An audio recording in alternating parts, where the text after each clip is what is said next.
What do you do? Front-end engineer. So how have you been enjoying this event? I mean, like it's it's a lot more than I expected. To be very honest, like being able to connect to a lot of people, I've learned a lot. I've seen a lot of brands. I didn't think this amount of developers were in Yeah, Lagos. I Like did. I swear. it's much. So the main reason why we are shooting this is because we are trying to help people that are coming into tech. Yeah. So from time to time, I normally get, how do I start tech? What should I learn first? So can you give tips to someone that wants to go into front end? You know. Oh, starting with the basics is very, very important. To be very honest, I mean, you want to get the foundations right. I feel like a lot of people just like skip to like the frameworks and all. So get like be grounded in the basics. Then from there, learn the frameworks, build projects. Project based learning is like the best way to go ahead. Don't just be learning the fundamentals. Start building something. As you're building that thing, you learn more. Build another thing. Then work on your portfolio, get a portfolio website, then go ahead and start messaging recruiters on LinkedIn and So all like that. directly message. Yeah, directly message. That's like the best way I know for sure. All them applying online and all, the chances of you getting a reply is usually less. But when you message recruiters, obviously some of them will ignore you, but there's one person will reply you, and then you could get to the next. Just keep on going ahead and all. It's persistence, but keep building projects. So Always build projects. like how long did it take you to get down? I mean, well about if you dedicate your time, well about a year, should be good. Yeah. Okay, so I didn't get your name. My name is Paul. Paul. Yeah. So are you into front end, back end? Yeah, I'm into front end, so Front end. development. So, Yeah. same advice. Or do you have any other thing to add? Yeah, I think you said it, like you mentioned project-based learning. I think it's really important. Like you need to really get hands-on, that kind of thing going on. And yeah. Alright. So hello guys, and I'm with, I don't know what's your name, Faithful and Mary Jane. Mary Jane. So this is there, you know me, Richmond. So Faithful is into Like data analysis. data analysis, and she's just starting up. So for some of you that are starting up, she's also starting up too. And in the future, like what even made you decide to go into data analysis? Okay, I've always been fond of like I've always been fond of numbers. Okay, can you hear me? Yeah. Okay, I've always been fond of numbers, and then okay. when it comes to arrangements, presenting something in a way that you just can view without stress, and basically that's what data analysis is all about. Like you get to present raw data to become useful information that could be useful for companies to make decisions easy without getting to now figure out like, oh, what are the numbers of this and all that. So Okay, so what she's basically saying is for those of you that probably like numbers and you probably don't want to go into like maybe hardcore programming, Python, all this kind of stuff, but you're good with numbers, statistics, right? Statistics and all that kind of stuff. Data analysis is basically your go-to field.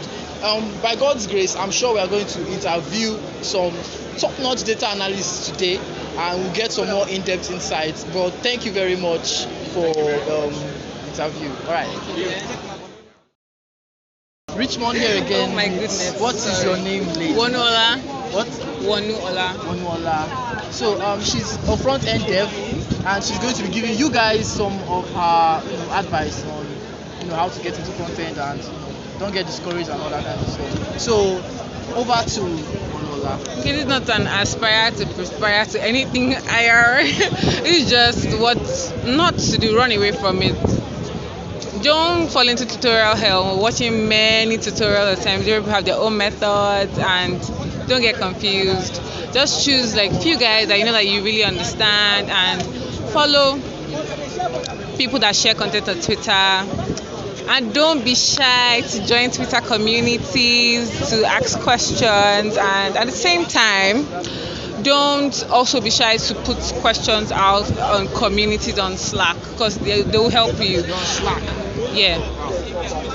There are different communities on Slack, whereby you just join, and then from there you just throw questions, and you have people like turn up to you and okay, this is what you can do to solve this and that, and then that's how you just get solutions like permanently. Okay, so she said basically don't be shy to ask questions, join communities, collaborate with people, have people around you that be able to rub shoulders, rub minds, and all that kind of stuff. And also, she runs a podcast, right? Yeah. So what's your podcast about? Okay, my podcast just for developers, right? For developers. So it's kind of gonna be boring if you're just coding all day and then many things are actually going on, especially for solo developers, people that are not in communities. So it's kind of boring when you don't know what's going on. So my podcast just kind of creates awareness for what's actually going on in society, like in the dev world, and like hackathons are going on, like events are currently going on, different things. So we've been on a break, but we just resumed. Okay. So let's continue. Okay.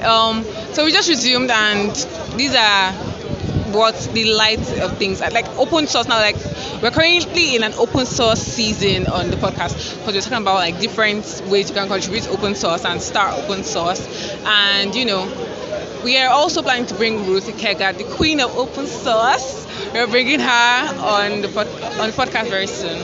So yeah, that's just pretty much it. So basically, this open source season for all her podcasts. So you shouldn't get. We'll probably have to add the name. What's the name? The Devs podcast. The Devs podcast. So yeah, open source season. Everybody loves open source. I mean, we basically air is just like the air we breathe is open source. Imagine we had rights. So you heard everything she said, and we'll interview more people so get more insights. Thanks.